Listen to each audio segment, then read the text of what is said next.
دكان وأفري قمرنا ويقضى ديني لا لو قضى سيد كنا لو قضى قمبي قدل شيء بين واي أنا الدكان عليها هاشم بقول دولار لي صدري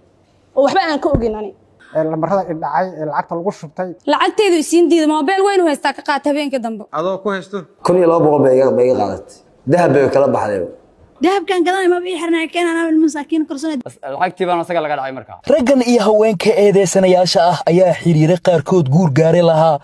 taasoo ka dhigan inay yihiin lamaana burcad ah 6 rag ah 3 kamidna maqanayaal ay yihiin waa fuliyaasha tuuganimada ama khiyaanada iskana dhigaya shirkadaha adeega maaliyadeed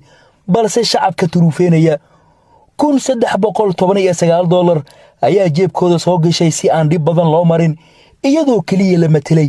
maareeyaasha shirkadda adeega goolis dhinaca kalena mid ayaa maqana ah 5 haweeney la adeegsaday akoonadooda laguna keediyay lacago